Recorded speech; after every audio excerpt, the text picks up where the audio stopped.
So we are, first of all, welcome everyone to the School Garden Support Organization, the first of our 2018 webinar series on selecting, installing, and managing school bed garden systems. My name is Brandi Keller, and I work for a school garden support organization called Big Green. I also serve on the advisory committee of the National School Garden Network. Today, I'll be facilitating our webinar, and let's get started. So first of all, just a little bit about the National School Garden Network. We are a group of school garden professionals who met for the first time in 2012 at the Farm to Cafeteria conference. We came up with the idea of creating a network, and now we're an advisory group called the National School Garden Network. And what we want to do is we want to create a space for dialogue, connectedness between organizations so we can all work together and facilitate conversations and elevate the work of each individual organization. So we do a couple of things together. First and foremost, we have a forum on our website right here, nationalschoolgardennetwork.org. It is a Google group, and what you can do is you can either click on a topic, like right here, Garden to Cafeteria, or just above this, if you are on the website, there's actually a search function where you can type in something and search it. So we really recommend, if you are at a school garden and you're at a school, or if you're a school garden support organization, we encourage you to use this forum and see what resources already live and already exist on here. Great. Another thing we do, of course, since you're all here at our webinar, is we are excited to launch our 2018 webinar series.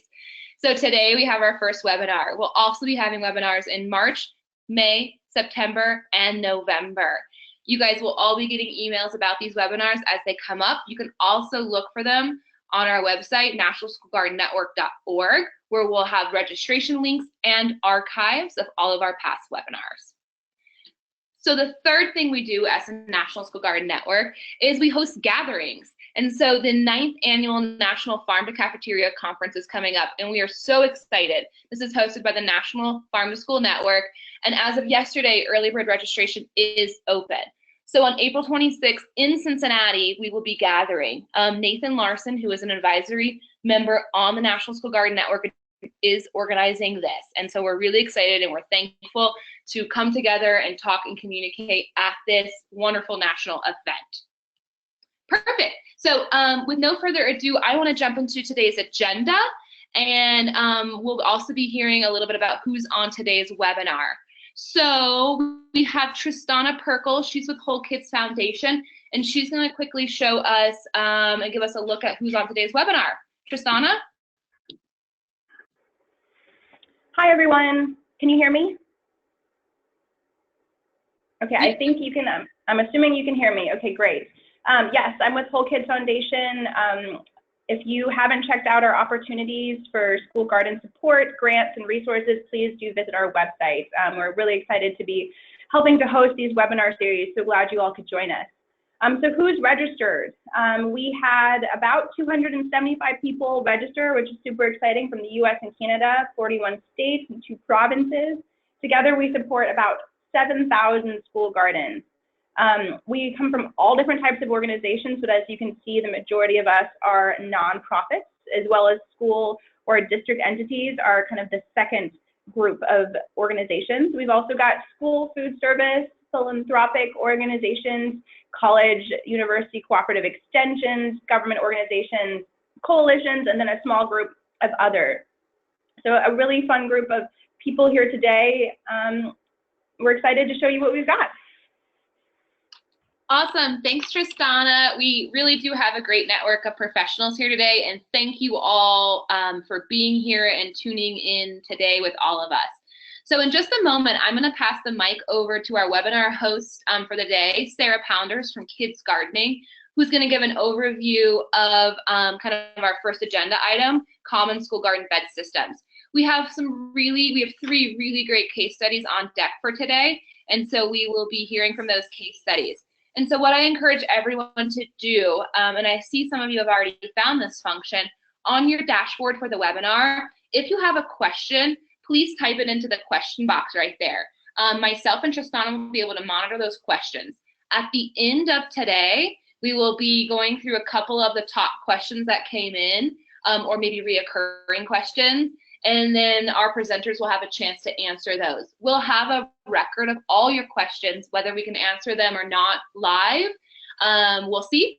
But we will follow up with any other questions or any lingering thoughts that are happening out there. And we'll be actively trying to answer your questions if we can during the presentation as well, by just responding back to you in the question box. So with no further ado, I'm going to pass this on over to Sarah Pounders. Sarah, you're on deck. Hi and welcome.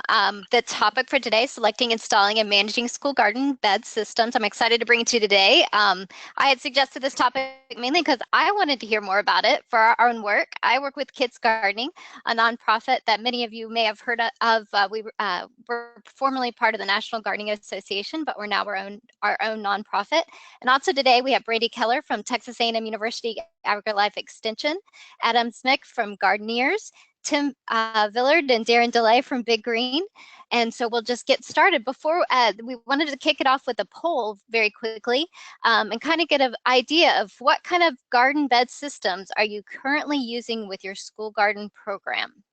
So if you could answer that, that'll just kind of give us an idea who we're talking to, what you might already be using as we begin talking about some of the pros and cons.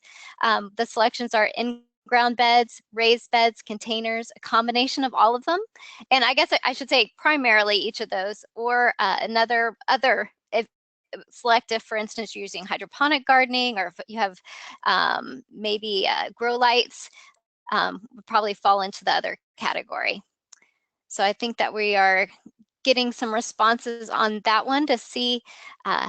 Okay, here come the responses. It looks like we've got the largest majority is a combination of all of them. So that's good. We'll touch on that, followed by raised beds, and then in-ground and containers, another. So excellent. So I think we'll definitely speak to all of those today. So I'm just going to start off with a brief overview, and I'm going to try and go through it fast because I know the case studies are what you guys are really excited about learning about. So we'll start off with just talking about why garden bed systems are so important. They're really the bones of your garden. Choosing the best system not only helps with the installation process, but it also can contribute significantly to your long-term success. And we see this a lot with the garden programs we work with, because if you lay a good foundation, then it's easier to pass on to the next person that comes along, and to keep it maintained and keep everyone's excitement up. So we'll move on to just a few of touch on the benefits and challenges of each of these systems. So in-ground gardens, one of the benefits is obviously it can be a lower cost, and it can be very flexible in size and shape. I've seen some really great gardens, very creative pizza gardens that are shaped like a pizza, and butterfly gardens that are shaped like a butterfly. But they also come with a lot of challenges. First of all, most schools do not have good soil to start out with, so you may need to have some amending. It also can be a real challenge with weeds. And as sustainability goes, a lot of times if it's in ground, it's fairly easy for those weeds to get ahead of you, and to everything to get mowed down by a landscape crew some summer when you got behind on weeding. So those are, and then also you need some kind of fencing usually to keep it protected. So the next bed, which is what most of you apparently are working with, was raised bed gardens. There's a lot of benefits. That you can bring in the best soil you can find. They're easy to cultivate and usually to keep weeded. This picture is one from the school garden that I work with my daughter's class, and it keeps them out of the way of running feet and critters. It's easy for drainage management, and it's just great if you have a surface that you can't already grow on. Some of the challenges, of course, are the cost of materials, that it's not easy to move, and you're somewhat limited in the shapes that you can usually provide. So the next final one is about container gardens. Container gardens, one of the benefits is that it's a really simple way to get started. You can use it on any surface. It's generally you can do it at a low cost. It's easy to move. Some of the challenges are keeping it watered, and obviously it kind of limits the amount of plants that you can choose from for growing. So just moving along, I know that everyone kind of knows that there's a number of factors that you consider when you look behind this.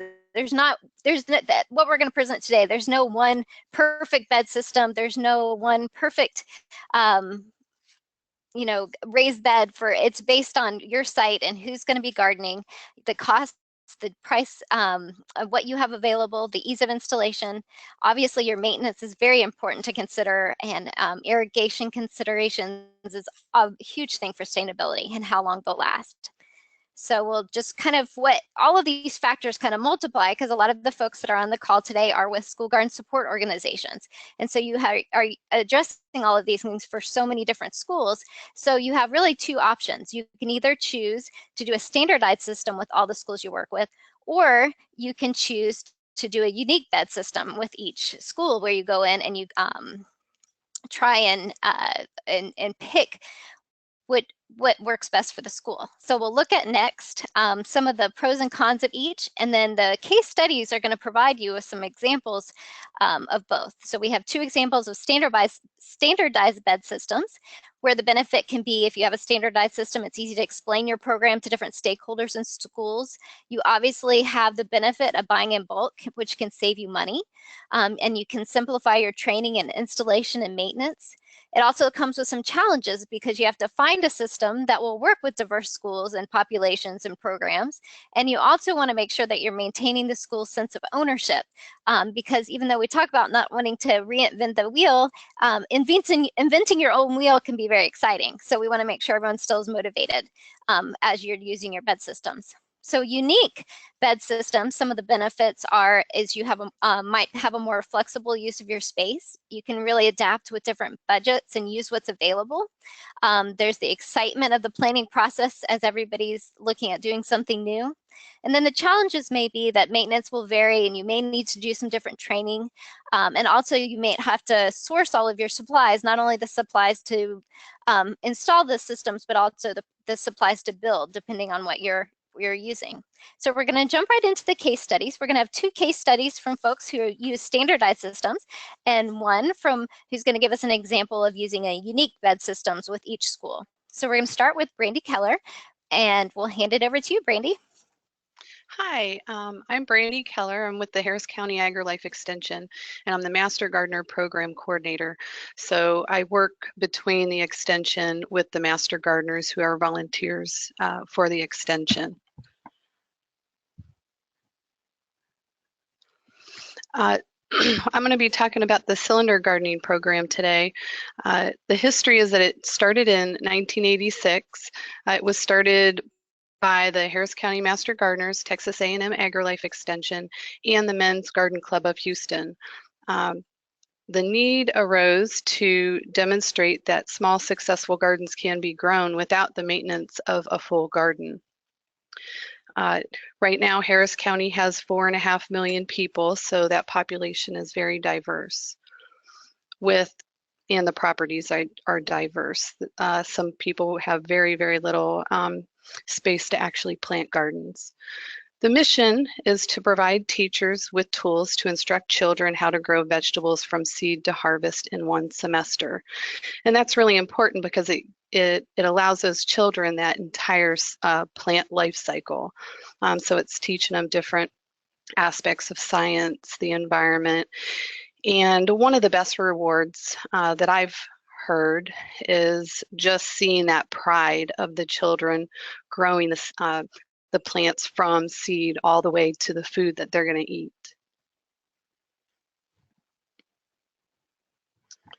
So our audience is mainly teachers, and that can be more traditional classrooms, after school programs, homeschools. It could be really any kind of club. It just depends who registers. With our cylinder gardening program, registration is done twice a year, in the spring or fall.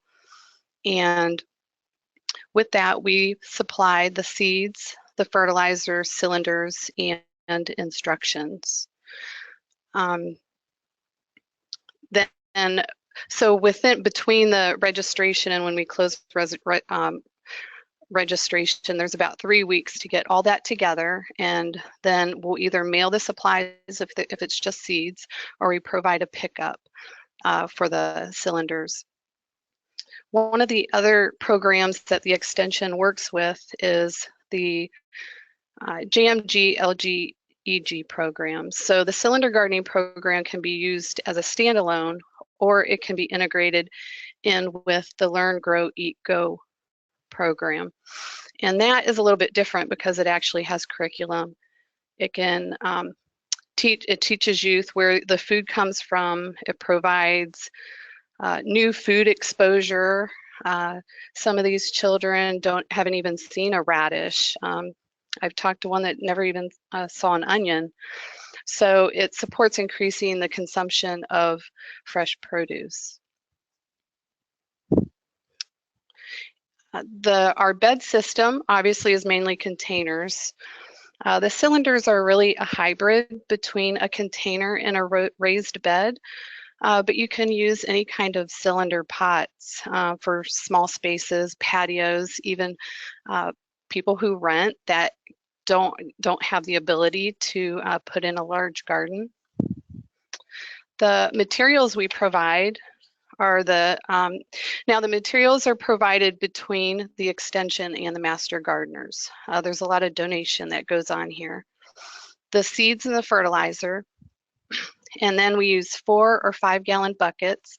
We cut those in half and then we cut the bottom off. So what we're left with are 2 cylinders that are about 8 inches tall.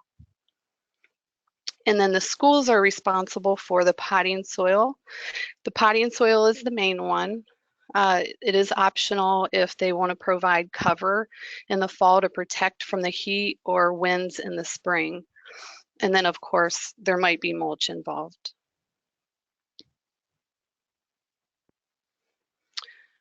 The location you choose for the beds is really flexible. It can be existing or mulched beds, grass, concrete, as long as it really has at least 6 hours a day of sun, and you need a proximity to a water source. I think the water is probably the biggest limiting factor because we don't want to see the kids going over a huge field with big barrels of water. The setup is fairly easy. You just want to clear the area and create a border. The photos on the right show a cylinder gardening. It's a test garden at the extension. So you would place the cylinders 18 to 24 inches apart, and you can see the newspaper underneath in the bottom photo. So that's going to create some kind of barrier between the ground and the potting soil. So you can use newspapers or bags. And the top photo shows once the mulch is down, so it looks a little bit more like a traditional garden.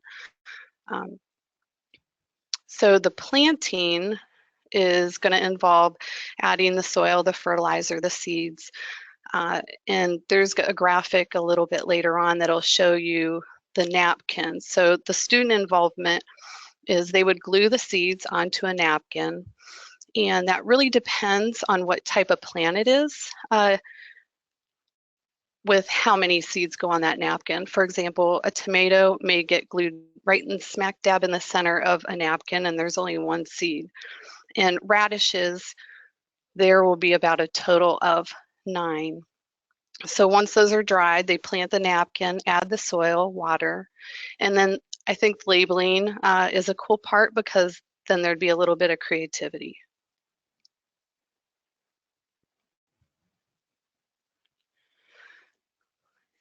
And once everything is set up, the maintenance is pretty low. The first 2 weeks, they do want to water every day. But once that is established, the watering is a little less. And of course, you don't want to water if it's rained. You want to determine your watering needs based on that. There's minimal weeding. And then, of course, the fun part is the harvesting. The seeds that we hand out, they'll mature anywhere from 30 to 90 days. And the photo on the bottom left shows a school garden. You can see that they've put pavers in so the children can, have a surface to walk across to access that center row. And on the right side, that's at the extension, and it's raised to about 3 feet, so they don't have to bend over at all. Next. And here is the life cycle of a radish. So on the upper left, you can see that there's a circular a circle cut out of a napkin. The kids glue the seeds, the planting, and then the progression of the growth. And for Harris County, these are the numbers that we have for the last 4 years. So over the last 4 years, we've served 35,000 children. The numbers in the red are we have encountered a few pretty major floods. So in the fall of 2015, those numbers went down, but it's pretty amazing. In the fall of 2017, Hurricane Harvey, the cylinder seasoning went on as scheduled. So those are pretty good numbers based on all the destruction that we went through. Next. The benefits are low cost and obviously the garden preparation. So the master gardeners spend about $200 a semester for seeds, baggies, and postage. And then for the schools, it would just be the cost of the soil. Another obvious benefit would be the garden preparation. It's little space, low maintenance, very little garden prep. And it works with poor soil basically because we don't use the soil at all. The care for the plant is more personalized. So 2 students per pot, they take more of an ownership with those plants. And then the watering is more localized too. All the water that gets put in the bucket is somehow going to reach those plant roots compared to a traditional bed. And then it is portable. It's easily removed and reused.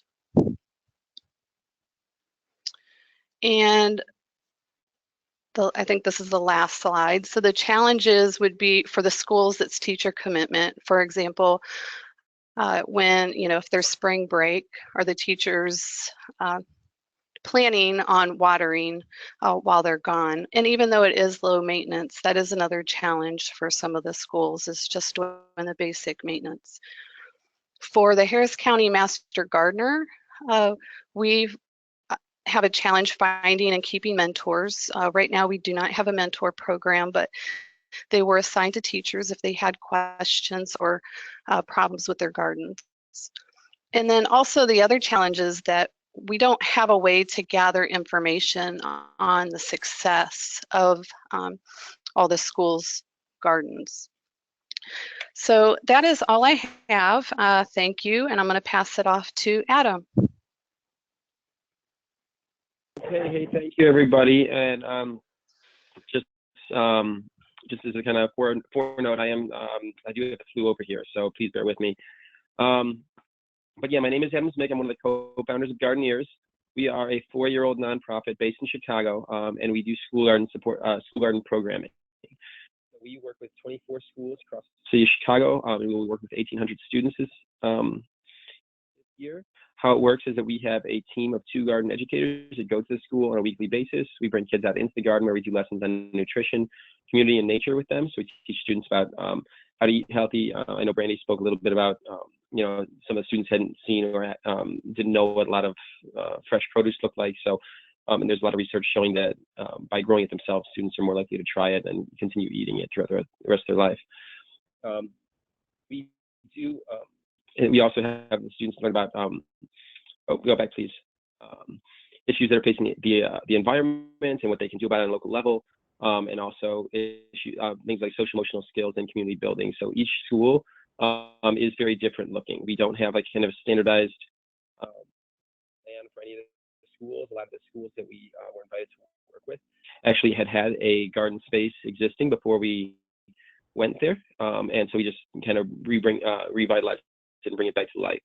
I would say that our kind of bread and butter is a 4x8 untreated wood raised bed. So that's what we do most often. One of the greatest things about it is it's very easy, it's low cost. So if we buy, if you see the square kind of in the upper right hand corner, or either the top 2 there, those probably cost $50 to put together. You can get a 2x12 untreated. You get 3 of them. You cut one in half. It's the short ends. And you put the other 2 on the sides, and I usually put like a 2x4 in the picture up in the kind of on the upper left is a 4x4, but you need about 16 screws. You can put it together in we'll call it 20 minutes, and then you just have to fill it with soil. And we think that, certainly the garden space is very important, but we definitely, kind of one of our mottos, or one of our things we go by, is thinking that soil is much more important than the container that it's in. So we actually do use structures that like Brandi talked about before, where we actually have, I don't have them pictured here, but we do, and I have like little dug-in planters that we use that have open bottoms that we put into the garden, and we actually use some big green setups as well. You'll see there on the so the top two are the raised bed systems. It's just, again, you make a square, set it down, you put, we use cardboard, you could use newspaper, you could use pretty much anything to just create a barrier from the grass that's underneath it. You fill it up with some good soil, and then you can start planting in it pretty immediately. On the bottom right, you'll see that we use tower garden projects. We use their tower gardens. We have those in, I think, 3 or 4 of our schools. In the bottom middle, you see that we actually have have hoop houses at 2 of our sites. And actually, kind of most creative and most fun, the one that I'm kind of most interested in, is if you see in the bottom left. All we did there is we got a bunch of stumps donated to us, and we dug into the ground, and we just kind of buried the stumps maybe 3 or 4 inches into the ground and put them all close enough together so that they were packed next to each other. And we just filled those with soil. And they had a really cool look, and it was actually, I mean, the only cost we had was the soil, because the guy dropped off the stumps for us. So that was a really cool thing. And the stumps actually will absorb a little bit of water and help maintain moisture for the plants. So that was a really fun activity putting together. Now, one of the challenges for these systems that they're different. So each of them has variable repair needs. So you do need to kind of know, we are at these sites once a week, so we can say, oh, hey, this raised bed, this piece of wood is coming off. Hey, can you come over here and help us screw on another piece of wood? So we go do that every so often. And that happens differently. We find that even if you've made the exact same bed in 2 different spots, or in exact, 2 4x8s right next to each other, one might start breaking down earlier than the other. And that could be from just, getting a little bit more sun, a little bit more moisture, or whatever, or the kids stepping at it a little more than the other. So, that happens. And it does help, that we have people on staff that have a little bit of, can do some basic carpentry and put stuff together. Some of the benefits, again, is super low cost. So a 4x8 a 4x8 piece of wood, a 2x12 that's 8 foot long is like $13. So if we get 3 of those, that's $39.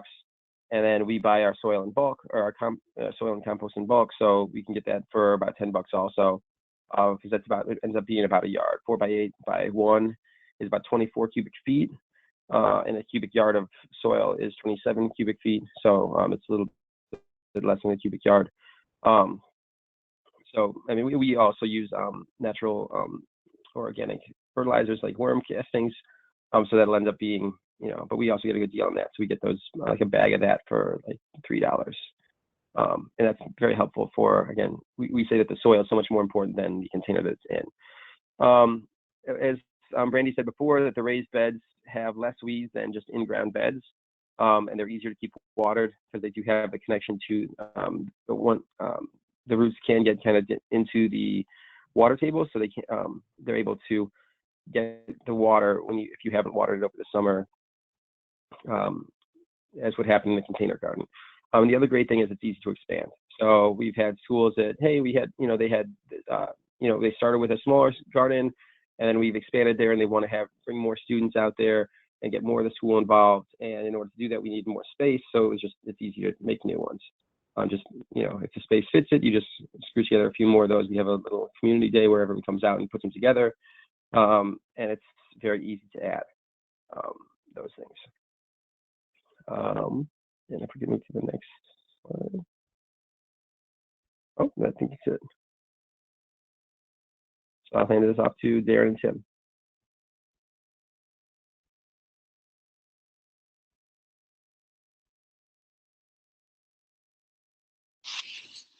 All right.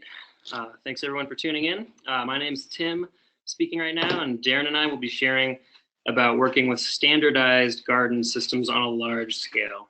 So to begin with introductions, my name is Tim Villard. I work in our national office in Boulder, Colorado as the National Garden Manager for our program team. I'm Darin DeLay. I'm our Project Management Director, and I also work out of the home office here in Boulder, Colorado. Okay, so first I want to introduce you to our organization, Big Green. Thanks guys. For 6.5 years, we called ourselves the Kitchen Community, teaching school gardening and connecting school kids to growing real food. This year we have rebranded as Big Green. So why did we rename ourselves from the Kitchen Community to Big Green? It really has to do with our growth goals. Next slide, perfect. So in 2017, we outlined an ambitious growth plan to expand to a total of 10 cities in the next 4 years, with a goal of installing 1,000 learning gardens in schools by the end of 2020. To date, we have installed 435 gardens in 6 cities, and we are excited to announce we are opening in Detroit this spring, which will be our 7th city. So amidst the rebrand, it's important to note that if you worked with us before, or if you work with us in your learning garden now, you can expect that our services and our relationship with you are still the same. At Big Green, we are committed to improving the health of underserved children around the country. We start with our learning gardens, and we aim to increase the food literacy of our school communities and provide a platform from which schools can work to positively impact their school food environment. I think everyone listening is well aware that many of the issues facing our society are large and systemic. Preventable and chronic diet-related diseases and an inequitable food system are 2 linked systemic issues which disproportionately impact underserved communities, and children in particular are highly impacted. Because these problems are so big, they need to be tackled on a really large scale. So we're really excited to move forward as Big Green, which is a name that can scale up with us and that reflects our goal to answer the need for change on a big scale from the ground up. Okay, moving past the introduction, we need to share a quick overview of how we work with schools and how schools then work with their gardens. In each city where we work, we have a local team who installs the gardens and then works with each school to help them be successful. When we install a garden at a school, the school needs to have already assembled a committed group from within the school or their community who will volunteer to manage that garden. We call this group the garden team, and we recommend it as a team of 4 with broader support and participation from the school staff and administration, students, and families. Garden teams organize differently at each school because they are a reflection of that school's unique culture and community. Garden teams oversee and implement the care of their garden that their gardens require, and they're the real drivers of engagement and impact at their school. So you can quickly see the importance of sustaining this team over time. Each school we work with is assigned a garden educator, a staff member of Big Green, who will work with that school's garden team each year. Almost all of our garden design, tools, and resources are created to help the garden team and participating teachers use the space with as few barriers as possible.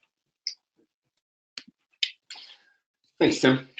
So as we discuss selecting, installing, and managing school garden bed systems, I think it's important to remember that the school gardens are also spaces of opportunity and the natural inclination of kids to move, play, and explore. And our learning garden design tries to leverage those inclinations and those opportunities.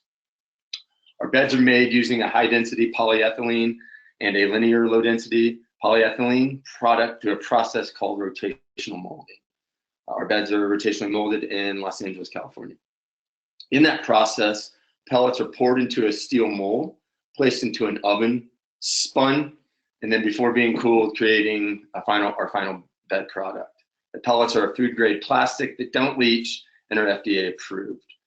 We have 3 different bed types and sizes shown here, and we typically use 4 of each type in an elementary and middle school garden for a total of 12 beds in that garden system.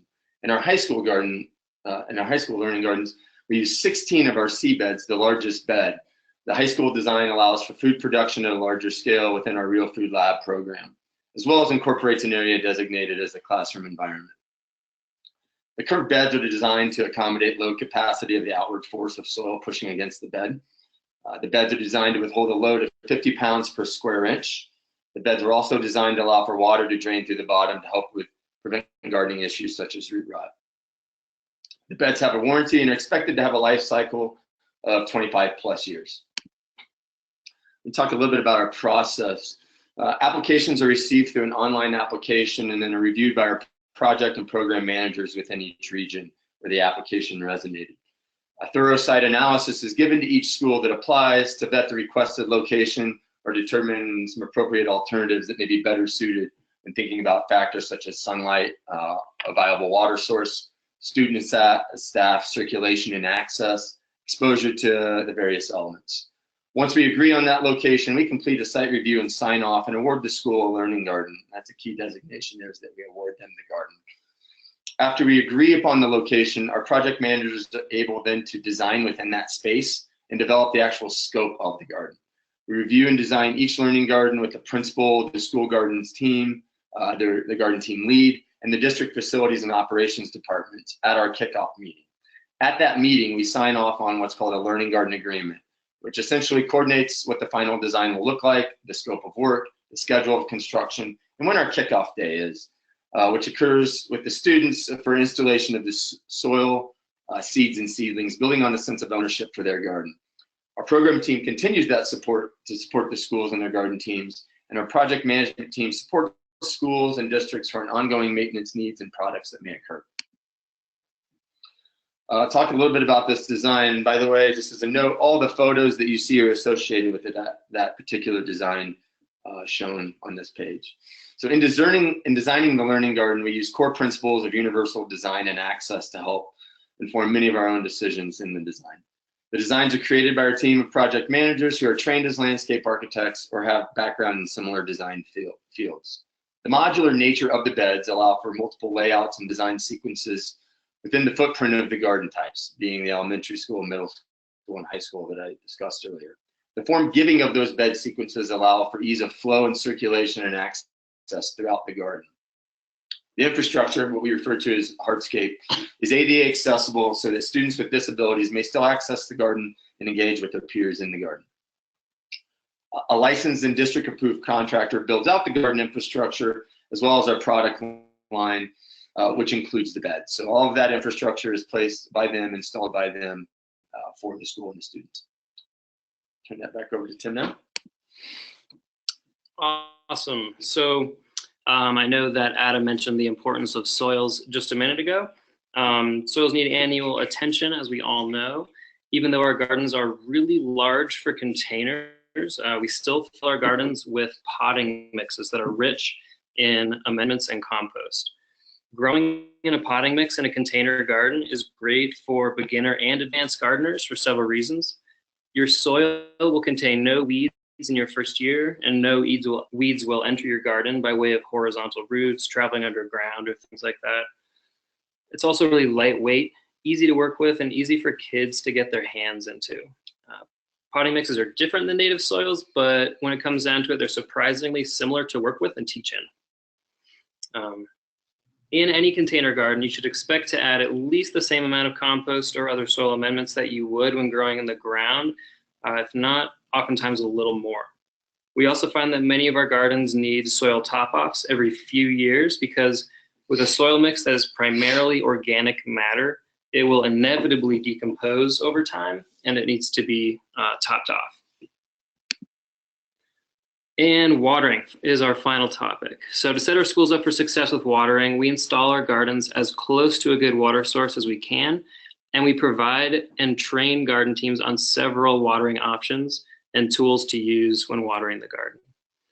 Each garden has an irrigation system, a hose and spray nozzle, and several suggested tools and techniques for watering with classrooms. When garden teams plan to use their garden, creating a watering schedule is usually the first hurdle and is often one of the largest. By providing several watering options and the training for each tool, garden teams can focus their attention on recruiting and training volunteers and coordinating their watering schedule.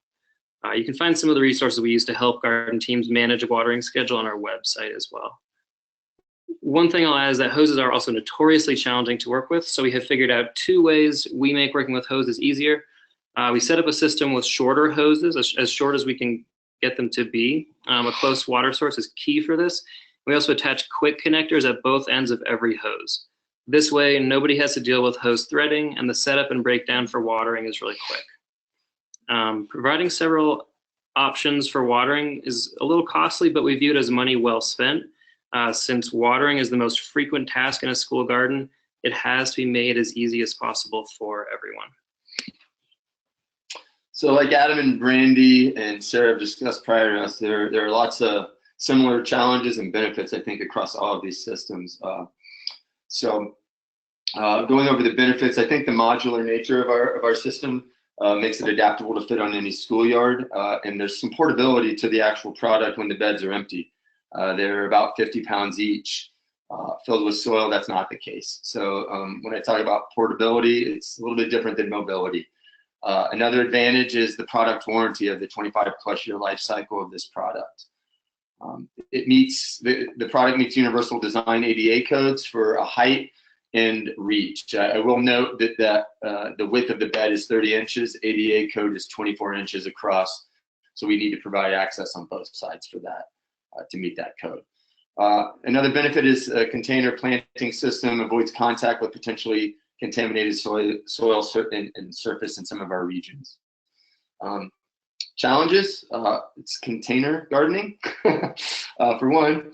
Another challenge is that it's not a retail model. Our gardens aren't available for purchase. Schools don't need to purchase them, they're awarded through a garden. And I'll discuss kind of how that works with fundraising challenge a little bit further down. Success in gardening also depends on the success of a garden team at each school. School communities inevitably change over time. Our program model is to work with garden teams at each school, so successful engagement relies heavily on that garden team and our cooperation and collaboration with them. We view this as an asset to work with and train the leaders within each school to champion the garden, but the challenge is always can be very energy intensive because, as I said, school communities change over time. There's teacher, student, and family turnover, so schools need to continually recruit and build their garden team within to help us find that continued success. And as I said, Big Green is a nonprofit. We fundraise for all of our products, our installation, and our programming support. And there are inherent challenges associated with fundraising and development in general with being a nonprofit. All right, thanks, guys. Awesome. So we're going to pass it back over to Tristana. She has been taking a look at everyone's questions and has hopefully categorized them a little bit. We have about 10 minutes to go over some key questions.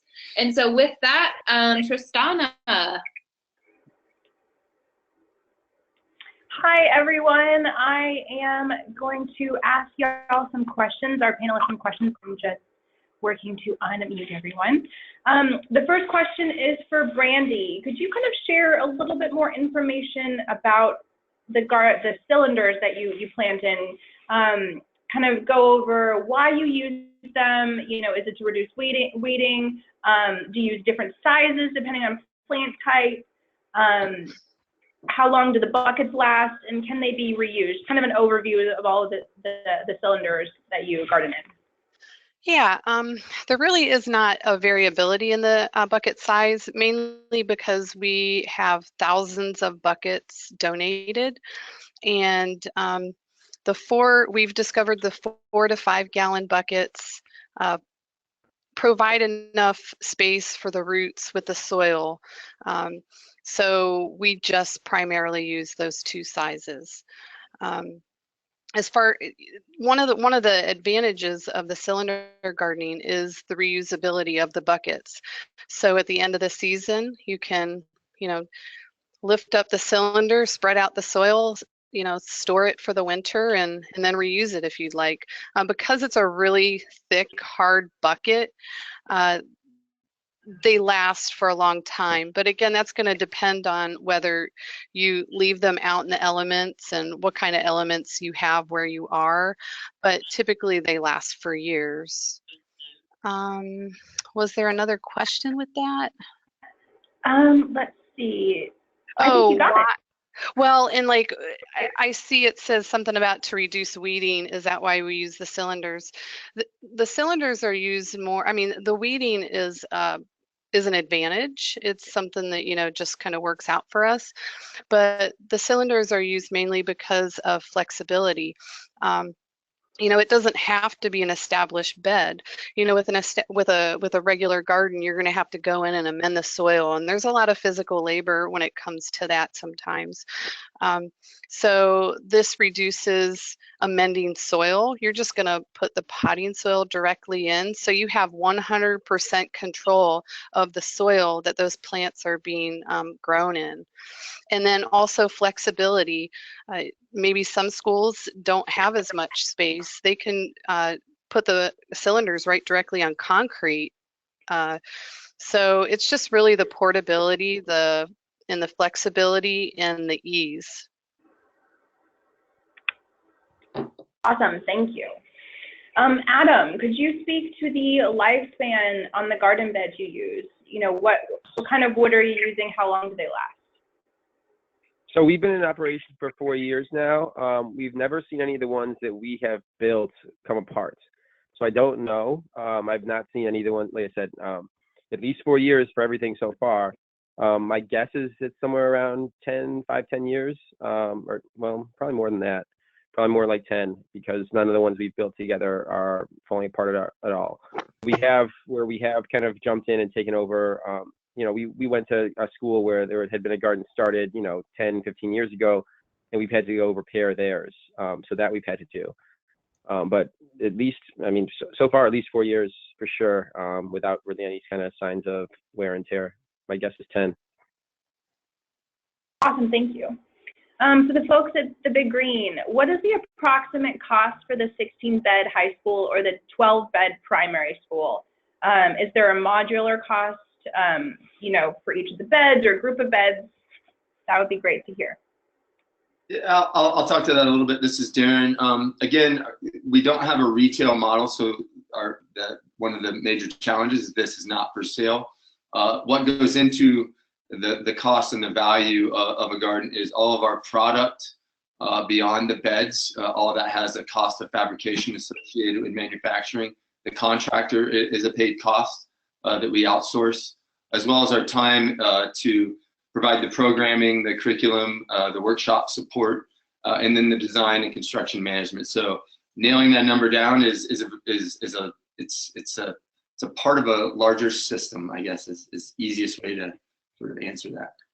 And just to kind of elaborate on that as well, one of the key parts of our program and our product is that the schools themselves don't pay for it.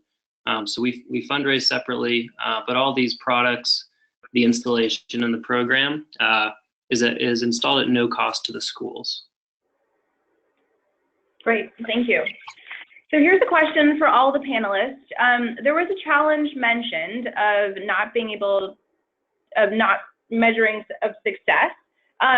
What would the various panelists quantify as a successful garden implementation?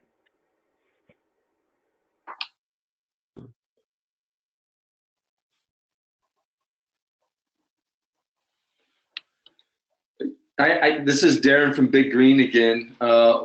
In a conversation with the school district we had this morning with Detroit, and assist a program that they've already started and had going a lot from the ground up for many years, and they hold that very near and dear and close to their heart as the champions of that, and what would a partnership with us look like. And the biggest thing we talked about was sort of permanence, semi-permanence, and what the gardens look like in terms of infrastructure and the ongoing support. And they found that they sort of lose some steam with the changing of the guard in some of the schools, so to speak, and the infrastructure maybe not getting the gardens getting the love and care that they need. So for us, success is the sustainability and ongoing success of the garden itself, being used, being maintained, however that school sees fit, and whatever the leaders and champions at that school find to merit, connections to their kids at another level beyond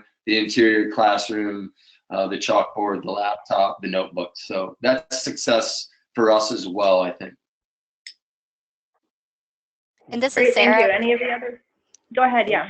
This is Sarah from KidsGardening. I was also thinking the same idea, is that the program being sustained over a long period of time to us is something we look for as far as being a successful program, because it shows the investment of both the whole community in it, and also just the flexibility of the program too. I think it's a good sign that the design was able to be used by multiple people, and they could still see their own vision in it and take off and run with the basic foundation that was originally laid. So, and they still feel, I think everyone has to come through and make it their own in a different way every year to keep the excitement up.